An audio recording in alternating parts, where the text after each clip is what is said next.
Welcome to NCERT zone. Class six की history discuss कर रहे हैं हम। हिस्ट्री में जितने भी क्वेश्चन हैं हर चैप्टर्स में उसके आंसर्स को डिस्कस कर रहे हैं। तो इस वीडियो में हम बात करेंगे सेकंड चैप्टर के क्वेश्चंस की और उसके आंसर्स की। तो सेकंड चैप्टर है हमारा क्लास सिक्स्थ हिस्ट्री का, on the trail of the earliest people. ठीक है, तो चलिए शुरू करते हैं। सबसे पहला क्वेश्चन है complete the sentences. Complete the sentences का ए स्टेटमेंट अगर हम पढ़े तो इसमें कह रहा है hunter gatherers chose to live in caves and rock shelters because. जो पुराने समय के हंटर्स थे, गैदरर्स थे, जो शिकार पे जीते थे, शिकार करके एनिमल्स का शिकार करके खाते थे, गैदर करते थे चीज़ों को, फल को, लकड़ियों को, ये तो इन्हें हंटर गैदरर्स कहा जाता था। तो ये जो थे ये केव्स में और पत्थर के बने शेल्टर्स में रहना क्यों पसंद करते थे? तो आंसर है because they provided shelter from rain, heat and wind. जो पत्थर से बने केव्स थे, गुफाएं थी, वो इन्हें क्या प्रोवाइड करती थी? एक तो इन्हें शेल्टर प्रोवाइड कर, छत प्रोवाइड करती थी, ठीक है, जिसमें न बारिश का कुछ फ़र्क पड़ता था, न गर्मी का, न हवा का। ठीक है, तो ये तीनों चीज़ों से ये बच जाते थे और जंगली जानवरों से भी ये बच जाते थे। इसीलिए ये क्या चूज़ करते थे? पत्थर के बने केव्स और शेल्टर्स। ठीक है। बी स्टेटमेंट कह रहा है grass lands developed around dash years ago. जो ग्रास लैंड्स है, घास के मैदान है, ये कितने साल पहले डेवलप हुए थे? तो ये डेवलप हुए थे 12,000 ईयर्स अगो। ठीक है, 12,000 ईयर्स अगो। सी स्टेटमेंट कह रहा है early people painted on the dash of caves. जो पहले के लोग थे, अगर आपने चैप्टर पढ़ा होगा तो आपको पता होगा कि पहले के लोग जो पेंटिंग करते थे वो किसके केव्स के किस चीज़ पे करते थे? तो वो दीवार पे करते थे। आंसर हो जाएगा early people painted on the walls of the caves. D statement में पूछ रहा है इन Hunsgi tools were made of. Hunsgi जो थी उसमें टूल्स जो बनते थे वो किस चीज़ के बनते थे? तो बनते थे स्टोन के। ठीक है, अब बात करते हैं नेक्स्ट क्वेश्चन की। नेक्स्ट क्वेश्चन है why did the hunter gatherers travel from one place to place, travel from place to place, in what ways are these similar to different from the reasons for which we travel today. जो hunters थे, जो gatherers थे, वो place to place travel करते रहते थे पुराने समय में, पास्ट में। ठीक है, हिस्ट्री की बात करें तो वो किस तरीके से सिमिलर है या डिफरेंट है अभी के टाइम से? अभी हम ट्रैवल करते हैं तो वो किस पर्पज़ से करते हैं? तो जो हम अभी ट्रैवल करते हैं, लाइक आज के डेट में ट्रैवल करते हैं, और जो हंटर गैदरर्स थे वो हिस्ट्री में, पास्ट में ट्रैवल करते थे, प्लेस टू प्लेस भटकते रहते थे, ट्रैवल करते रहते थे, एक तरीके से यात्रा करते रहते थे। तो क्या सिमिलैरिटीज़ है और क्या डिफरेंसेस है अभी के टाइम में और उस टाइम में ट्रैवल में? ठीक है, तो आंसर है hunter gatherers travelled from place to place in search of animals and plants for food. ठीक है, जो हंटर गैदरर्स थे वो किस चीज़ की तलाश में ट्रैवल करते थे? वो एनिमल्स की तलाश में ट्रैवल करते थे, प्लांट्स जिनसे उसको फूड मिल सके उसके तलाश में वो ट्रैवल करते रहते थे, and in search of water, water के लिए भी वो प्लेस टू प्लेस ट्रैवल करते रहते थे।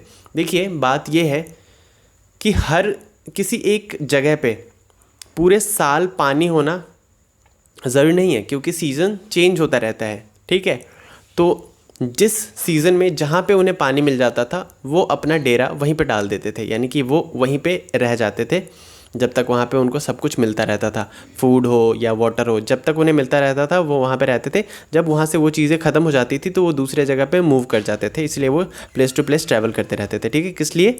फूड के तलाश में, एनिमल्स की तलाश में, वाटर की तलाश में। ठीक है, they may also have travel to meet friends and relatives. ऐसा भी हो सकता है, मतलब इस चीज़ के लिए तो वो ट्रैवल करते ही थे, साथ ही साथ वो अपने दोस्त या रिलेटिव से मिलने के लिए भी ट्रैवल कर सकते हैं, ऐसा भी हो सकता है। ठीक है, today we do not travel in search of food and water but we do travel to meet out friends and relatives. लेकिन आज के डेट की बात करें तो हम क्या करते हैं? हम फूड वाटर की तलाश में तो एक जगह से दूसरी जगह ट्रैवल नहीं करते, लेकिन हाँ, दोस्त और रिलेटिव से मिलने के लिए ट्रैवल ज़रूर करते हैं। तो सिमिलैरिटीज़ क्या है? हम भी दोस्त और रिलेटिव से मिलने के लिए ट्रैवल करते थे, वो लोग भी करते थे, और डिफरेंस क्या है कि वो फूड और वाटर के लिए भी करते थे, लेकिन हम ऐसा नहीं करते हैं। हमें अपने जहाँ पे हम रहते हैं वहीं पे हमें सब कुछ मिल जाता है। क्लियर है? बात करते हैं नेक्स्ट क्वेश्चन की। What tools would you use today for cutting fruits? What would they B made of? पूछ रहा है कि आप फ्रूट को जो फ्रूट्स आप खाते हो उनको कट करने के लिए किस टूल्स का इस्तेमाल करते हो? What would they B made of, और वो किस चीज़ के बने होते हैं? तो आप नाइफ़ का इस्तेमाल करते हो, राइट? आंसर है for cutting fruits we would use a knife, हम नाइफ़ चाकू का इस्तेमाल करते हैं। It would be made of stainless steel, और ये किस चीज़ का बना होता है? स्टेनलेस स्टील का बना होता है, एक मेटल का बना होता है। नेक्स्ट क्वेश्चन है list 3 ways in which hunter gatherers used fire। 3 चीज़ें बतानी है, 3 जानकारी आपको देनी है कि हंटर गैदरर्स फायर का क्या यूज़ करते थे, ठीक है? Would you use fire for any of these purposes today, और आपको मैच भी करना है कि क्या हंटर गैदरर्स जिस चीज़ के लिए फ़ायर का यूज़ करते थे, क्या आप उस चीज़ के लिए आज के डेट में करते हो फायर का यूज़, यानी कि आग का इस्तेमाल करते हो उस काम के लिए। आंसर है hunter gatherers used fire as a source of light, ठीक है? सोर्स ऑफ लाइट को आग के तौर पर इस्तेमाल करते थे, अंधेरा ना हो, अंधेरे को दूर करने के लिए। दूसरा, टू कुक फूड को कुक करने के लिए, and to scare away animals, और जो भी जानवर उनको तंग करते थे, लाइक जंगली जानवर, उनको भगाने के लिए भी वो इस्तेमाल करते थे आग का, ठीक है? We would use fire to cook food. तो आजकल पहले भी वो कुकिंग के लिए इस्तेमाल करते थे आग का, फायर का। हम आज भी करते हैं फायर का इस्तेमाल कुकिंग के लिए, लेकिन हाँ, सोर्स ऑफ लाइट के तौर पे हम आजकल आग का इस्तेमाल नहीं करते। हमारे पास बहुत सारे अलग अलग सोर्सेज आ गए हैं, अलग अलग चीज़ें आ गई हैं, जैसे ट्यूब लाइट्स, बल्ब, ये सब हमारे पास आ गए हैं, तो हम आग का इस्तेमाल नहीं करते, लेकिन कुकिंग के लिए आज भी करते हैं, ठीक है? ओके, तो इस चैप्टर में बस इतने ही क्वेश्चन थे।